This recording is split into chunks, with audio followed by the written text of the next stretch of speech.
So let me tell you a story. It's about a massive corporate deal, a really clever legal maneuver, and a billion-dollar fight that all came down to the fine print.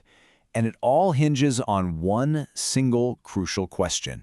Right? What do you do when the giant company you're in business with engineers this huge deal, gets a massive payday, and you, the junior partner, you get absolutely nothing?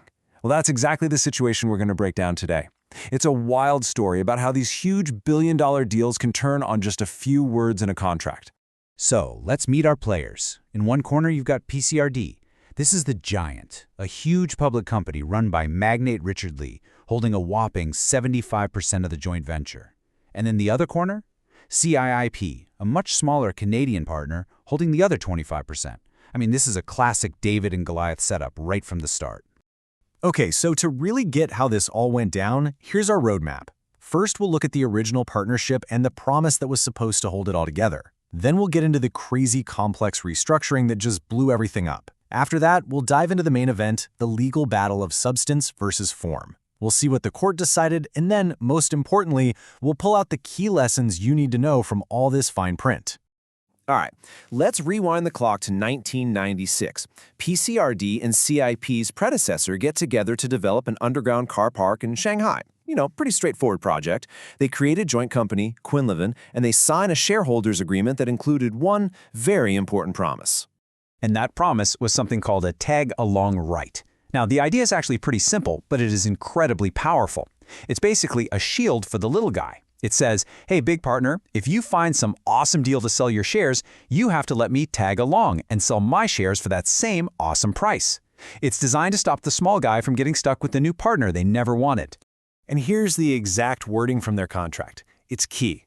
It says if PCRD gets an offer from a third party, it has to get CIIP the same deal. Now, I want you to burn that phrase into your brain. Third party. Seriously, it becomes the absolute heart of this entire legal war. Okay, now let's fast forward a few years to 1999. The tech market in Hong Kong is exploding and PCRD wants in. So to make that happen, they pull off this massive corporate restructuring. It's a truly dizzying series of legal moves, all designed to get them what's called a backdoor listing on the stock exchange. So what do they actually do? Okay, stick with me here. First, PCRD creates a totally new shell company. Let's just call it NewCo. Step 2, they move their 75% piece of that Shanghai car park project into NewCo. Step 3, they go out and buy a controlling stake in a company that's already on the stock market, a company called Tricom. And then for the final move, they swap all their shares in NewCo over to Tricom. Think of it this way. It's like you move the deed to your house into a trust that you control, and then you have that trust be owned by a bigger family company that you also control. You still own the house, but the paper trail, the legal form, is completely different. And boom, this is where it all kicks off. CIIP, the junior partner, is now looking at this whole thing saying, wait a minute. They were completely cut out of this massive restructuring that ended with a public company, Tricom, controlling their project. So they sued. They argue that this whole fancy shuffle was just a way to get around their tag-along right. And that set up a billion-dollar question for the court. The whole fight really boiled down to two totally different ways of looking at the situation. On one side, you have CIP. Let's call them Team Substance. Their argument was, come on, look at the reality here, the big picture. At the end of the day, a third party, Tricom, now controls our project. This was a sale in disguise. But on the other side, you had PCRD, Team Form. And they said, nope, look at the legal steps one by one. The transfer was to our own subsidiary, NewCo. The contract lets us do that. The written word is the written word, and all that talk during negotiations, it doesn't matter. So, who was right? Who did the court believe? The case went all the way to the top, to Singapore's highest court, the Court of Appeal. They looked at everything, the whole dizzying paper trail, and they heard both sides. And then they delivered a final, landmark verdict. They sided with PCRD. Team Form 1. The court's first decision was an absolute bombshell for CIIP. The judges ruled that all the evidence about what the partners talked about, what they intended when they first wrote the contract, all of it was inadmissible, thrown out. It couldn't even be part of the discussion. The court leaned on this really powerful legal idea, and it basically says this.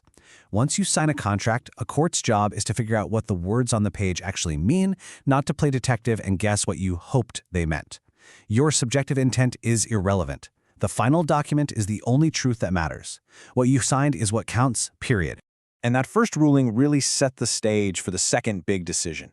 Following that same cold, hard logic, the court refused to look at the substance or the big picture economic result of the deal. Instead, they focused strictly, and I mean strictly, on the legal form, the precise sequence of events. Okay, so let's walk through the court's thinking. It's actually pretty simple when you lay it out. The court asked, at the exact moment the shares were moved, where did they go? Well, they went to NewCo. Okay, and at that exact moment, what was NewCo?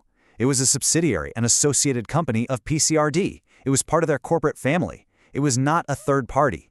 So the court's conclusion was simple. The transfer was allowed under a different clause in the contract, and that all-important tag-along right, the one that only gets triggered by a third party, it was never even activated.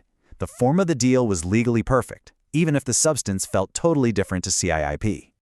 So you might be thinking, okay, that's a wild story from over 20 years ago, but why should I care? Well, because the lessons this case teaches about contracts and the law are just as critical today as they were then, maybe even more so. So what have we learned? First and foremost, the written word is king. Courts enforce what's on the page, not what you hoped was on the page. Second, corporate structure isn't just boring paperwork. It's a powerful weapon with real legal consequences. Third, trying to argue about the substance of a deal is an incredibly tough uphill battle when the legal form is crystal clear. Next, definitions are everything. The entire billion-dollar dispute came down to the difference between a third party and an associated company. And that all leads to the big one. Protect yourself. Draft your contracts assuming the other side will exploit every single loophole they can find. And that really leaves us with one final big question to think about. When you sign on the dotted line, are you really reading the words that are written down, or are you just reading what you hope they mean? Because as this case shows, that thin line can make all the difference in the world.